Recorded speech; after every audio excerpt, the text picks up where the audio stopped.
உலகம் போற்றும் உத்தம தலைவரை தமிழகத்தின் நலன் காக்க மார்ச் 1ஆம் தேதி மதுரை வருகிறார் பிரதமர் மோடிஜி. அவர்களை மனம் குளிர வரவேற்று மகிழ்கிறோம். நாளைய தமிழகம் நமதே. வி ரமேஷ், மாவட்ட பொதுச் செயலாளர், மத்திய சென்னை மேற்கு மாவட்ட பாஜக. இப்போது புதிய அறிமுகம் ஆச்சி ஹோட்டல் சாம்பார் 50 கிராம் ரூபாய் 20 மட்டுமே. No compromise. உங்க சைடுலயும் எங்க சைடுலயும். It's a GT promise. GT Holidays, South India's #1 travel brand. அதிமுகவுடைய முன்னாள் முதலமைச்சர் ஓ பன்னீர்செல்வம் திமுகவில் இணைந்திருக்கிறார். தளபதி ஸ்டாலின் அவர்கள் முன்னிலையில் நான் இணைந்ததில் பெருமைப்படுகிறேன் அப்படின்ட்டு பேசியிருக்கிறாரு. ஓபிஎஸ் உடைய இந்த முடிவு அப்படிங்கிறது உண்மையில் எப்படி எடுத்துக்கொள்வது? வேற வழியே இல்லை. ஒன்று அரசியலில் இருக்கணும்னா ஏதாவது ஒரு கட்சியில் சேரணும். எந்த கட்சியும் தன்னை ஏற்றுக்கல, தன்னாலும் ஒரு கட்சியை வலுப்படுத்தவோ வளர்க்கவோ தெரியல. அப்படி இருக்கும்போது இந்த மாதிரி கட்சியில தான் சேரணும். இல்ல, லாபமே இல்லாம இந்த முடிவை ஏன் ஸ்டாலின் எடுக்கணும்? ஸ்டாலின் கிட்ட இயல்பான குணம்னா யாரையும் பகிச்சுக்க மாட்டார், யாரையும் புறந்தள்ள மாட்டார், யாரையும் அலட்சியம் படுத்தியதாக சரித்திரமே கிடையாது.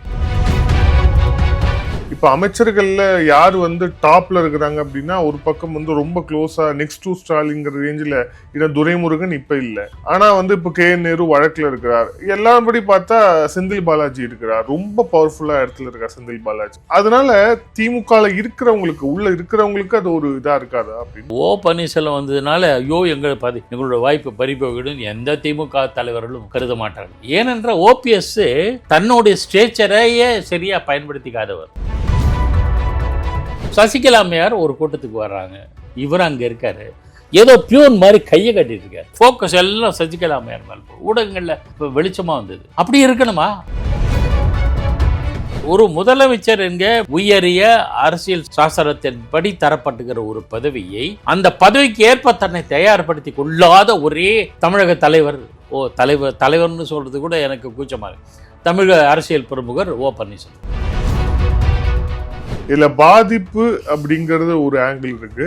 அதே மாதிரி இல்ல இது ஆக்சுவலா இபிஎஸ்க்கு ரூட் கிளியர் அப்படிங்கிற ஒரு இது இருக்கு. சோ இதுல எது உங்களுடைய பார்வை? ரெண்டாவது சொன்னீங்களா, அதுவும் கிளியர். அந்த விஷயத்துல எடப்பாடி பழனிசாமியோட உறுதியை நான் பாராட்டுகிறேன். மிச்சம் சென்னைக்கு வரும்போது சசிகலாவை சேர்த்துக்கங்க, அப்போ ஓ பன்னீர்செல்வம் இவங்களோட தான் இருந்தாங்க, டிடிவி தினகரன் சேர்த்துக்கங்க அப்படின்னு சொன்னார். எடப்பாடி பழனிசாமி அதுக்கு மசியல. ஆனா எதிர்ப்புன்னு தீவிரமா காட்டாம சைலண்டா இருந்தாரு. வெளியில வந்தவர் பத்திரிகையாளர் கிட்ட அவங்களெல்லாம் சேர்க்க மாட்டோம் சொல்லிட்டு. He has a clear stand. ஒரு போராட்டத்தில் கலந்துக்கிட்டாரா, ஒரு தர்ணா நடத்தினாரா, ஒரு ஊர்வலம் கண்டாரா, ஒரு மாநாடு கண்டாரா, ஒரு பொதுக்கூட்டம் கண்டாரா, பத்திரிகையாளர்கள் சந்திச்சு கூட துணிச்சலான கருத்துக்களை சொல்லியிருக்காரு? ஒண்ணுமே இல்லை. தானே தாழ்வா நினைச்சுக்கிட்டு பேசியிருந்தா எப்படிங்க? அதனால இஸ் a flop politician. ஆதரணியர்களுக்கு அன்பு வணக்கம். இன்றைய சிறப்பு நேர்காணலில் நம்முடன் இணைந்திருக்கிறார் மூத்த பத்திரிகையாளர் பாக்கி அவர்கள். வணக்கம் சார். வணக்கம் வினோத். அதிமுகவுடைய முன்னாள் முதலமைச்சர் ஓ பன்னீர்செல்வம் திமுகவில் இணைந்திருக்கிறார். தளபதி ஸ்டாலின் அவர்கள் முன்னிலையில் நான் இணைந்ததில் பெருமைப்படுகிறேன் அப்படின்ட்டு பேசியிருக்கிறாரு. ஓபிஎஸ் உடைய இந்த முடிவு அப்படிங்கிறது உண்மையில் எப்படி எடுத்துக்கொள்வது? வேற வழியே இல்லை. ஒன்று அரசியலில் இருக்கணும்னா ஏதாவது ஒரு கட்சியில் சேரணும். எந்த கட்சியும் தன்னை ஏற்றுக்கல, தன்னாலும் ஒரு கட்சியை வளப்படுத்தவோ வலுப்படுத்தவோ வளர்க்கவோ தெரியல. அப்படி இருக்கும்போது இந்த மாதிரி கட்சியில் தான் சேரணும். வேறு வழி கிடையாது. அல்லது அரசியலேருந்து சுத்தமாக ரிட்டையர் ஆகி உக்காந்துக்கணும், தேனியில் உக்காந்துக்கணும்.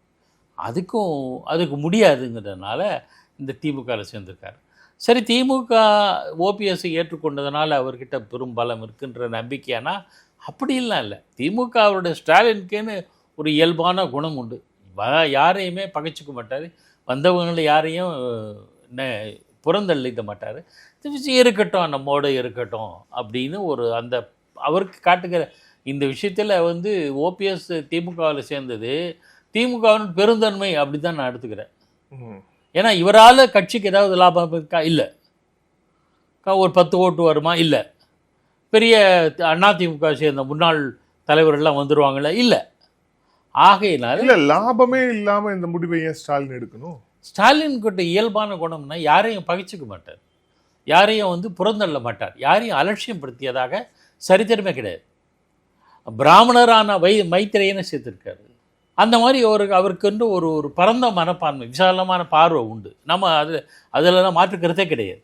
அதனால ஓபிஎஸ் வந்த உடனே எடுத்துக்கிட்டாரு, அவ்வளோதான். அதுக்கு மேலே அவருக்கு ஒன்று, ஏனென்றால் இருந்தாலும் அவருக்கு தன்னம்பிக்கை ஒன்று உண்டு. திமுக தனித்து, இன்னும் சொல்கிறேன், தனித்து திமுக போட்டியிட்டாலும் வெல்லக்கூடிய அளவுக்கு ஸ்ட்ரக்சர் இருக்குது. மிகச்சிறந்த கட்டமைப்பு கொண்டது இன்றைய தினம் அவதான். இல்ல, அந்த விசால பார்வை ஸ்டாலினுக்கு இருக்குன்னா கனிமொழியை வந்து சட்டமன்ற தேர்தலில் வந்து போட்டியிட அவர் அனுமதிப்பாரா? அதே மாதிரி வந்து ஒரு காலத்துல வந்து மூக்க அழகிரிக்கும் அவருக்கு இந்த விஷயங்கள்லாம் தெரியும். எல்லா விஷயத்துலயும் அவர் ஒன்றும் பெருந்தன்மையான ஒரு மாதிரி இல்லையே. இல்லை, இப்போ மூக்க அழகிரி மேலே அவர் என்ன பெரிய இது கொண்ட பகிவம் பாராட்டான்னு தெரியல. அதாவது அது மூக்க அழகிரிக்கும் முக ஸ்டாலினுக்கும் இடையிலான பிரச்சனை பற்றி நமக்கு எதுவும் தெரியாது, அது வேறு விஷயம். ஆனால் பொதுவாக பொது தளத்தில் எல்லா தரப்பினரையும் அரவணைத்து செல்கிற ஒரு போக்கு முக ஸ்டாலின் என்ற நபரிடம் நான் நேரடியாக பார்த்துக்கிறேன்.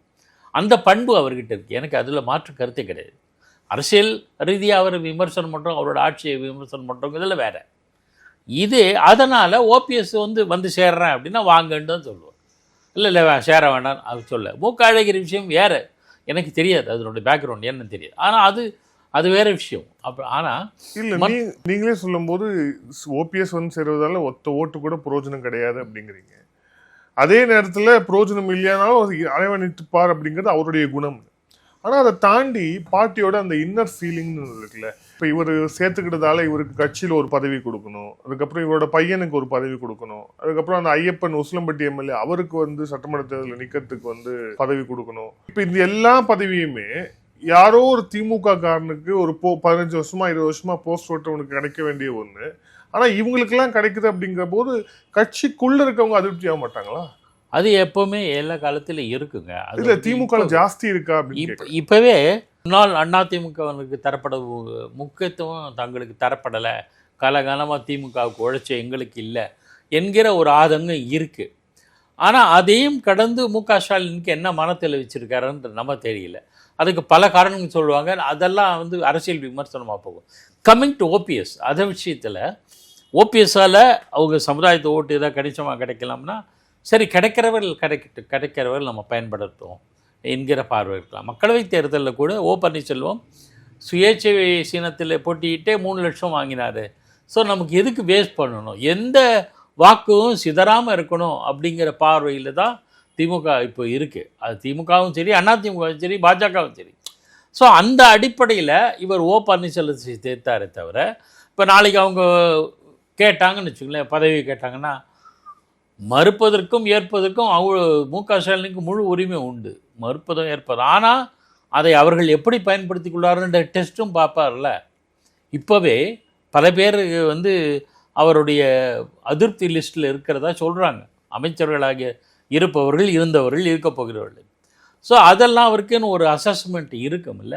அசஸ்மெண்ட்டுக்கு ஏற்ற மாதிரி சில பேருக்கு டிக்கெட் தரப்படும், சில பேருக்கு டிக்கெட் தேர்தலில் போட்டியிடுவதற்கான வாய்ப்புகள் மறுக்கப்படும், அதெல்லாம் இயல்பு.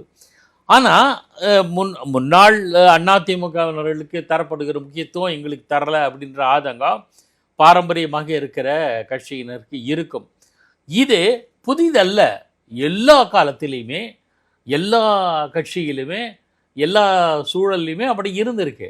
இல்லை, ஆனால் இங்கே கொஞ்சம் ஓவர் டோஸாக இருக்கா அப்படிங்கிறது தான் கேள்வி. ஏன்னா அமைச்சரவையில் இருக்கக்கூடிய அமைச்சர்கள்லேயே கிட்டத்தட்ட 6, 7, 8ன்னு சொல்லிட்டு இப்போ அவ்வளோ அமைச்சர்கள் அதிமுகவுடைய முன்னாள் அமைச்சர்களாக இருக்கிறாங்க. அது இல்லாமல் இப்போ அமைச்சர்களில் யார் டாப்பில் இருக்கிறாங்க அப்படின்னா ஒரு பக்கம் ரொம்ப க்ளோஸாக நெக்ஸ்ட் டு ஸ்டாலின்ங்கிற ரேஞ்சில் இடம் துரைமுருகன் இப்போ இல்லை. ஆனால் இப்போ கேஎன் நேரு வழக்கில் இருக்கிறார். எல்லாரும்படி பார்த்தா செந்தில் பாலாஜி இருக்கிறார், ரொம்ப பவர்ஃபுல்லாக இடத்துல இருக்கார் செந்தில் பாலாஜி.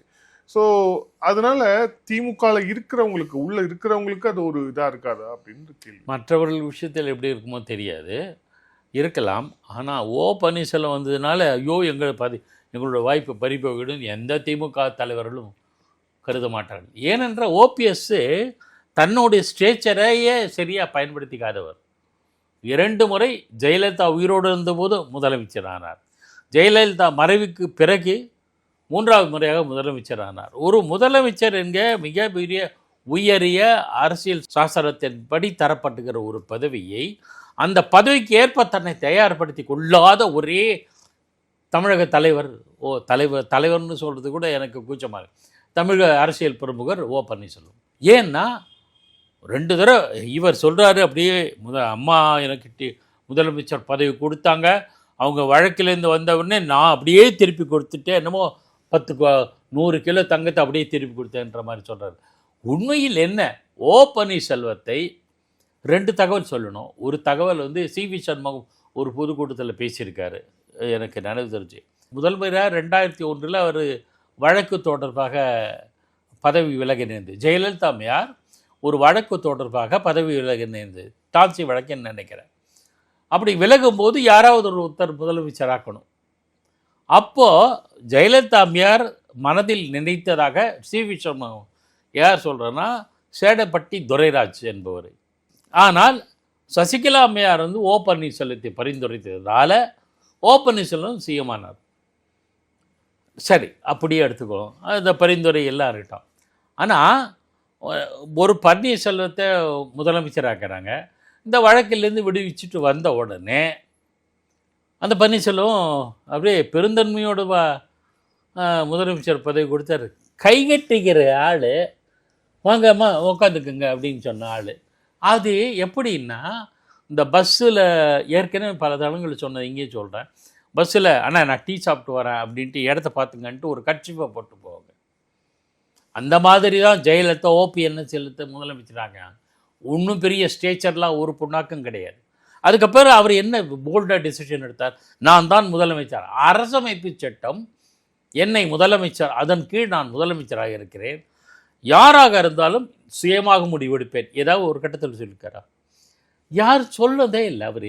அப்போ அதுபடி கை கட்டி இருக்கிற ஆள் அது ஜெயலலிதா அம்மையார் இருந்தார். சரி, ஜெயலலிதா அம்மையார் பீரியடில் அப்படி ஒரு சூழல் இருந்த கூட பரவாயில்ல, நம்ம எடுத்துக்கலாம். ஏன்னா ஜெயலலிதா ஒரு ஆளுமை மிக்க தலைவர். அவர் மறைந்த பிறகு இவர் முதலமைச்சராக முறைப்படி தேர்ந்தெடுக்கிறார் அரசமைப்பு சட்டத்தின்படி. அப்போது பகுதி நேர முதலமைச்சரே தான். இன்னும் 4 ஆண்டுகள் அவர் தான் முதலமைச்சராக இருக்கணும். ஆனால் சசிகலா அம்மையார் ஒரு கூட்டத்துக்கு வர்றாங்க, இவர் அங்கே இருக்கார், ஏதோ பியூன் மாதிரி கையை கட்டிட்டு இருக்கார். சசிகலா மேலே ஃபோக்கஸ் எல்லாம் சசிகலா அம்மையார் மேலே போகும். ஊடகங்களில் இப்போ வெளிச்சமாக வந்தது. அப்படி இருக்கணுமா? அதாவது முதலமைச்சர் பதவி என்கிற அரசமைப்பு சட்டத்தின் அடிப்படையில் தரப்பட்ட ஒரு பதவியை இழுக்க நடத்தினவர் ஓ பன்னீர்செல்வம். பதவியை இழுக்க நடத்தி இப்படி கை கட்டிட்டு பியூன் மாதிரி நிற்கிறாரு. அப்படி இருக்கணும் முதலமைச்சரில். இல்லைன்னா நீங்கள் அந்த அம்மா இருக்கிற இடத்துல எல்லாருமே வேறு ஒரு அறையில் ஒரு கம்பீரமாக உட்கார வேண்டுமா? நான் இருந்தால் இருப்பேன் சார், எனக்கு அந்த பதவி கிடச்சிருந்தா. இல்லைன்னா நான் தனி, அது வேறு விஷயம்.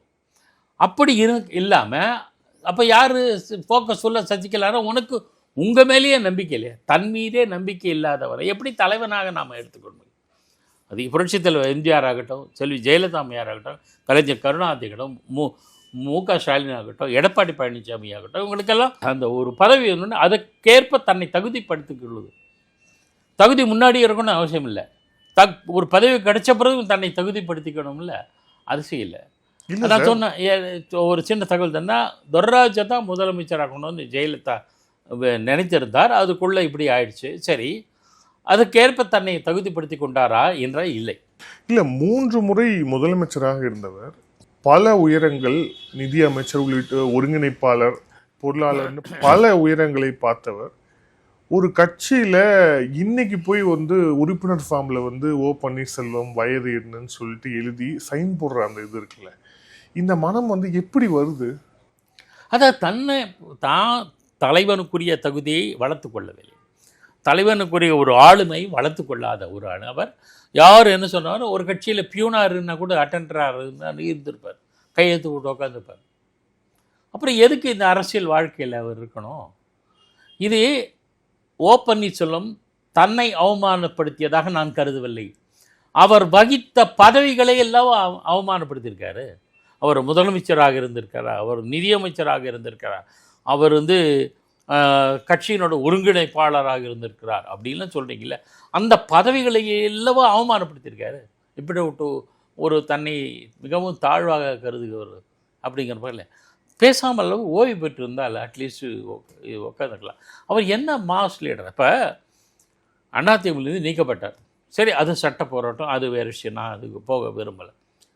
நீதிமன்றம் படியேறினீங்க, தொடர்ந்து உறுதியாக இருக்க வேண்டாமா? 30 ஆண்டுகள் 40 ஆண்டுகள் போராடி ஜெயித்தவர்கள்லாம் உண்டு. அது பண்ணலை. பிறகு கட்சியை ஒருங்கிணைக்கணும் ஆவு அப்படி இப்படின்னாரு, நடக்கலை. சரி, தேசிய ஜனநாயக கூட்டணியிலே இடம்பெற்றார். பிரதமர் அமித்ஷா போன்றவர்கள் அவங்களால ஒரு கட்டத்தில் மதித்தாங்க, இல்லைன்னு இல்லை. ஆனால் அவங்களே மதிக்கும்போது அதுக்கேற்ப தன்னை உயர்த்தி கொள்ள வேண்டாமா? இல்லை, அந்த மாதிரி எதுவும் பண்ணலை. பிறகு பார்த்தாங்க, சரி இது லாயக்கு இல்லாது சார், ஓடாத குதிரை மேலே எவன் சார் ஏறி சவாரி செய்வான்? அது தெரிஞ்சு போச்சு. அப்புறம் என்னை நீக்கினால், தேசிய ஜனநாயக கூட்டணியிலிருந்து நீக்கினால் நீடிப்பேன் அப்படின்னு சொன்னார். தலைவன் இப்படியெல்லாம் பேசலாமா? தலைவனுக்கென்று ஒரு கம்பீரமோ ஒரு ஒரு ஒரு நிமிர்வு வேண்டாமா? அதெல்லாம் இல்லை. அப்புறம் என்ன தப்பு பண்ணேன் அப்படின்னு கெஞ்சறாரு எடப்பாடி பழனிசாமி கிட்ட. இதெல்லாம் ஒரு தலைவனுக்குரிய தகுதியே இல்லை. அப்போ அதனால தான் அவகிட்ட இருந்தவங்களாம் ஒருத்தராக விலகி போனாங்க. அதிமுகவிலேருந்து நீக்கப்பட்டவர்கள்லாம் சசிகலா ஒரு ஸ்டேச்சர், நான் அது அவங்கள விமர்சனத்துக்கு ஆளாக்குறேன். அவங்க தனியே கட்சி தொடங்குறாங்க, அதெல்லாம் அவங்களும் ஒரு முடிவு எடுத்துட்டாங்க. சரியான முடிவாக தான் நினைக்கிறேன். அவங்கக்கிட்ட ஒரு தொடர்ச்சியான திமுக எதிர்ப்பு தொடர்ச்சியாக இருக்குது. அமமுக தொடர்ச்சியாக திமுக எதிர்ப்புங்கிற இதை சரியாக இருக்குது. ஆனால் இவர்கிட்ட தொடர்ச்சியாக திமுக எதிர்ப்புன்னு இருக்கா? ஓ பன்னீர்செல்வம் தனியாக கட்சியிலிருந்து நீக்கப்பட்டப்போ தான் தனி ஒரு இயக்கமாக நடத்திட்டு போது ஒரே ஒரு மாநாடு தான் நடத்தினார். இன்னொரு மாநாட்டை அவரால் நடத்த முடியல. அப்படின்னா இவர் கட்சியில் இந்த நீக்கப்பட்டபோது தொண்டர்கள்லாம் என் பக்கம் இருக்காங்க, தொண்டர்கள்லாம் என் பக்கம் சொல்லிகிட்டே இருந்தார். ஒரு தொண்டனும் போகலை. அது வேறு பக்கம். ஒரு மாநாடு நடத்தினார். அந்த மாநாட்டில் முழுக்க திமுக அரசுக்கு எதிரான ஒரு போர்க்குரலையோ விமர்சனத்தையோ கண்டனத்தையோ எழுப்பல இல்லை. முழுக்க எடப்பாடி பழனிசாமி அர்ச்சனை தான். முழுக்க இபிஎஸ் வந்து தாக்கி பேசினார். ஒரு பிரயோஜனம் இல்லை. சரி, அடுத்து ஒரு மாநாடு நடத்துவார்னா நடத்தவே இல்லை. அடுத்து ஏதாவது பொதுக்கூட்டம் நடத்துவார்னா காணோம். ஒரு பேரணி நடத்துவாரா? இல்லை. ஒரு அரசியல் இயக்கத்துக்கு என்னென்ன வேண்டுமோ அதையெல்லாம் செய்யாதவர் தான் ஓ பன்னீர்செல்வம். ஒரு போராட்டத்தில் கலந்துக்கிட்டாரா? ஒரு தர்ணா நடத்தினாரா? ஒரு ஊர்வலம் கண்டாரா? ஒரு மாநாடு கண்டாரா? ஒரு பொதுக்கூட்டம் கண்டாரா?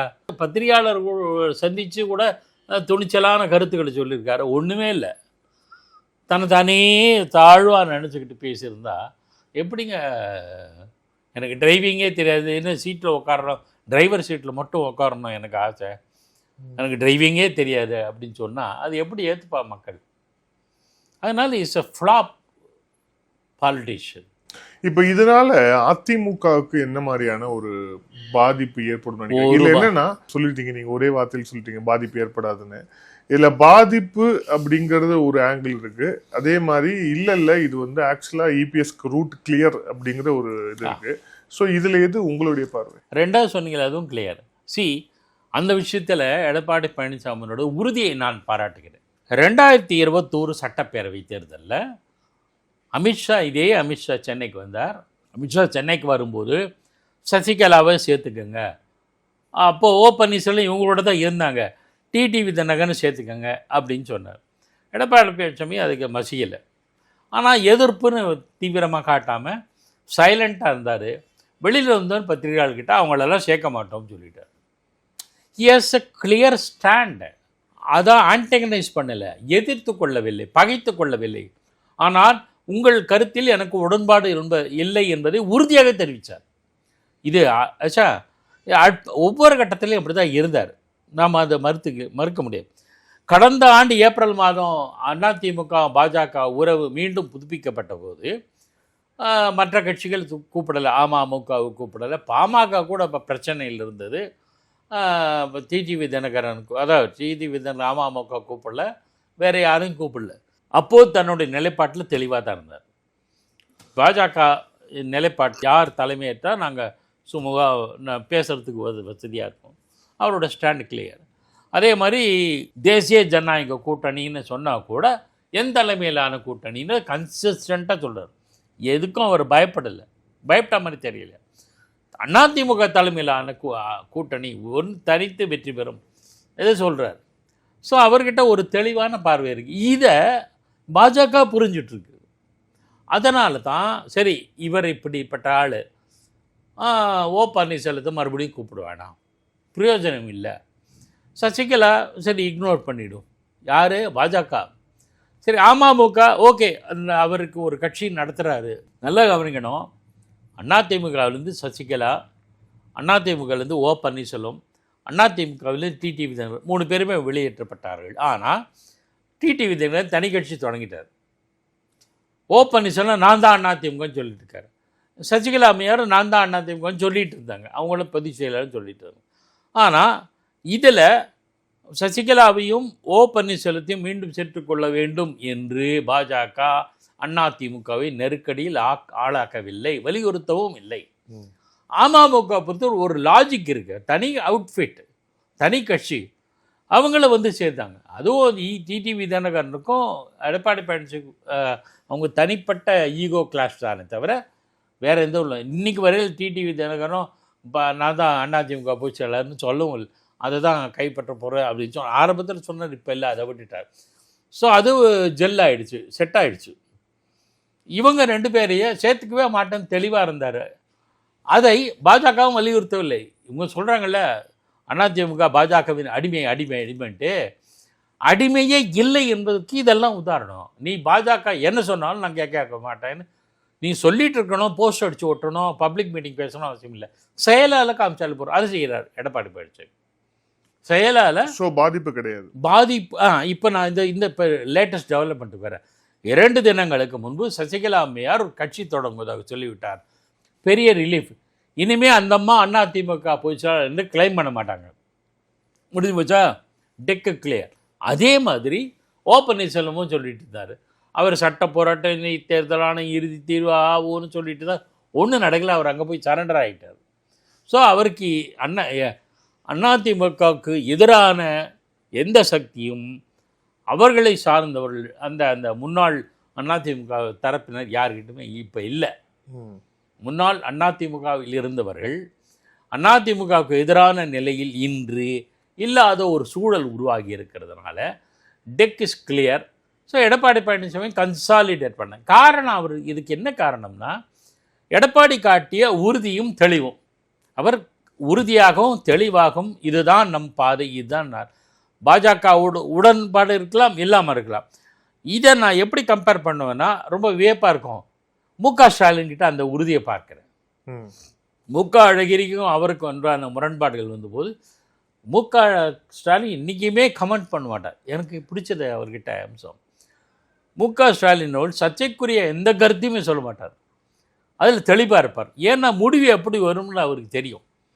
அந்த முடிவை நோக்கி நம்ம நகர்ந்து போவோம், நம்ம பாட்டு வேலைகள் செஞ்சுப்போம். ஏன் அப்படி சொல்லிட்டீங்கன்னா, காங்கிரஸ் இப்போ அண்மை காலமாக போராடிட்டு இருக்குல்ல, கூடுதல் இடவங்க அமைச்சர் ஸ்டாலின் ஒரு வார்த்தை பேசுனதில்லை இன்றைக்கி வரையில். அவர்கிட்ட ஒரு ஸ்டேட்மெண்ட் உண்டா? இல்லை. இது இன்று ரேட் அல்ல. 93 வாரிசு அரசியலை எதிர்த்து களம் கண்டவர், திமுகவிலே இருந்து போர்க்குரல் எழுப்பியவர் வைகோ. அந்த சூழல் கடும் கொந்தளிப்பு. வைகோவுக்கு திமுகவில் அப்படியே என்மாசா போன சம்பவங்கள்லாம் உண்டு, தலைவர்கள் தொண்டர்கள் எல்லாமே. அப்போது கலகலத்து போச்சு. கலைஞர் கருணாநிதி அவர் ஒரு கட்டத்தில் ரொம்பவும் பதற்றம் அடைந்து விட்டார். பதற்றம்னு சொல்கிறத விட, ஐயோ கட்சிக்காரங்களே அங்கே போகிறாங்களே. எஸ், டாப் லீடர்ஸ் எல்லாம் வைகோ பக்கம் போனாங்க. முழுக்க வைகோ டார்கெட் பண்ணது ஸ்டாலின் ஸ்டாலின் ஸ்டாலின். அவர் எப்படி கொண்டாள்? இத்தனைக்கும் ஸ்டாலின் பெரிய பதவியிலலாம் இல்லை, கட்சியில் பொருளாளர் கூட கிடையாது. பொருளாளர் இருந்தாரான்னு தெரியல. அப்போது அவர் ஆளுங்கட்சியாக இல்லை திமுக. 89 எம்எல்ஏவாக இருந்தார். 93 இந்த மாதிரி கொந்தளிக்கும் போது தன்னை டார்கெட் பண்ணி தான் வைகோ போராட்டம் நடத்துகிறாருன்ற நிலைமையில் கூட ஒரு வார்த்தை கூட பேசலை ஸ்டாலின். அப்போ இளைஞரணி செயலர், கரெக்ட், இளைஞரணி செயலராக இருந்த ஸ்டாலின் வைகோக்கு எதிராக ஒரு கூட்டத்தில் பேசுனதில்லை, ஒரு செய்தியாளர் கூட்டத்தில் பேசுனதில்லை, ஒரு பொதுவெளியில் ஒரு அறிக்கை கூட விட்டதில்லை. தெளிவாக இருந்தார். நாம் சைலண்டாக இருப்போம், நமக்கு கெப்பாசிட்டி இருந்தால் நாம் வளருவோம், இல்லைன்னா இல்லை. கிளாரிட்டி இருந்து அந்த கிளாரிட்டினால தான் இன்றைக்கி முதலமைச்சராக அவர் இருக்கார். அவர்கிட்ட சீட்டு கேட்டு வைகோ வர்றார். அந்த நிலைமை உருவாக்கினார். நான் இதை கம்பேர் பண்ணுறேன். எனக்கு எந்த கட்சியும் ஆதரவும் இல்லை, எதிர்ப்பும் இல்லை. அனாலிட்டிக்கலாக பார்க்குறேன். இதே மாதிரியான உறுதியை எடப்பாடி பழனிசாமி கடைப்பிடிக்கிறார். அதனால தான் இவரை எதிர்த்த ஓபிஎஸ் ஓ அப்படின்னார், தர்ம யுத்தம்லாம் நடத்தினார், அதர்ம யுத்தம் ஏதோ பண்ணார், ஒன்றும் பலன் இல்லாமல் போச்சு. என்னன்னா அவர் சொந்தமாக செயல்படலை சார். அவர் நேர்காணல்லே பிஜேபி சொன்னாங்க, குருமூர்த்தி சொன்னார் தியானம் இருந்தேன், பிஜேபி சொல்லிச்சு நான் சேர்ந்தேன், புது வழியிலேயே சொல்ல வேண்டியது ஒரு அரசியல்வாதிக்கு இதெல்லாம் லட்சணமாக உண்மை கிடையாது. ஆக இவ்வளவு குழப்படிகளில் அவர் வாழ்ந்தார். ஆனால் எடப்பாடி உறுதியாக இருந்தார். பாஜக உறவா தெளிவாக இருந்தார், பாஜகவோட முரண்பட்டமாக தெளிவாக இருந்தார், உறுதியாக இருந்தார். சசிகலாவை இன்னைக்கு வரையில் சசிகலாவை ரியாக்ட் பண்ணி ஒரு அறிக்கை விட்டதில்லை. ஓ பன்னீர்செல்வத்தை விமர்சித்து ஒரு பொதுக்கூட்டத்தில் பேசலை. ஆக ஹீ இஸ் வெரி கிளியர். அந்த உறுதி தான் எடப்பாடி பழனிசாமிக்கு இப்போது வெற்றியை தந்திருக்கிறது. அதே போன்ற உறுதி மு.க. ஸ்டாலினிடம் இருந்ததுனால அவருக்கு வெற்றி கிடைச்சு. அவ்வளோதான் நான் பார்க்குறேன். நன்றி சார். பல்வேறு கேள்வி. Thank you sir. Thank you so much. Aadhan தொலைக்காட்சிக்கு நெஞ்சார்ந்த நன்றி.